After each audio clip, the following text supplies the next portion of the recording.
வணக்கம். சற்றுமுன் கிடைக்கப்பெற்ற மிக முக்கியமான செய்தி ஒன்று வெளியாகி உள்ளது. திராவிட முன்னேற்றக் கழகத்தின் அதிகாரப்பூர்வமாக ஈரோடு கிழக்கு தொகுதி இடைத்தேர்தல் வேட்பாளர் சந்திரகுமார் என்பதை ஸ்டாலின் அவர்கள் அறிவித்தார்.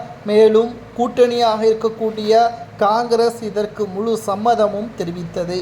இதற்கு முன்பாக ஈரோடு கிழக்கு தொகுதி காங்கிரஸ் வசம் வைத்திருந்த நிலையில் தற்பொழுது ஸ்டாலின் கேட்டுக்கொண்டதற்கு இணங்க இந்த தொகுதி முழுமையாக திமுகவிற்கு மாறியுள்ளது. தற்பொழுது திமுக இந்த தேர்தலில் எப்படியாவது வெற்றியடைய வேண்டும் என்பதற்காக ஒட்டுமொத்த மக்களையும் ஒரே இடத்தில் கூட வைத்து வெள்ளி பொருட்களை கடந்த முறை கொடுத்து ஓட்டுக்களை செலுத்த வைத்தார்கள். இந்த முறை அது சாத்தியம் கிடையாது. அதிக அளவு பறக்கும்படை அதிகாரிகள், தேர்தல் அதிகாரிகள் என்று ஒட்டுமொத்த ஈரோடு தொகுதியையும் சூழ்ந்துள்ளார்கள்.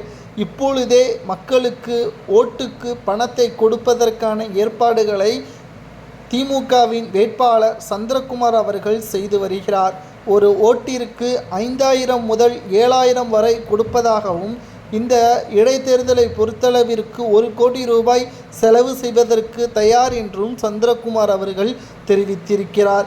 எப்படியும் இந்த தேர்தலில் சந்திரகுமார் அவர்கள் வெற்றியடைவார். பிறகு ஏன் கொடுக்க வேண்டும்?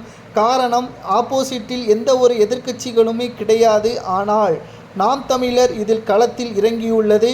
திமுகவின் எதிராக நாம் தமிழர் எப்போ வேண்டுமானாலும் தங்களது பிரச்சாரங்களை மாற்றக்கூடும் என்ற காரணத்தினால் இதன் மூலமாக ஒட்டுமொத்த ஆதரவுகளையும் திமுக கிடைக்காமல் பெற்றுவிடக்கூடிய வகையில் அவர்களது பிரச்சாரம் அமைந்தால் நாம் தமிழர் கடைசி நேரத்தில் வெற்றியடைவதற்கு கூட வாய்ப்புகள் இருக்கிறது.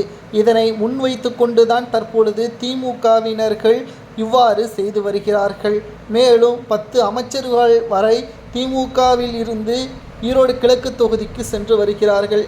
எப்படியாவது வேட்பாளரை வெற்றியடைய வைத்துவிட வேண்டும், திமுகவிற்கு எதிராக போட்டியிடக்கூடிய நாம் தமிழரை தோற்கடிக்க வேண்டும் என்ற முனைப்போடு பண பட்டியல்களையும் செய்து வருகிறார்கள். ஒவ்வொரு தெருக்களிலும் எவ்வளவு கொடுக்க வேண்டும் என்பதை ரகசியமாக தற்பொழுது சேகரித்து வருகிறார்கள்.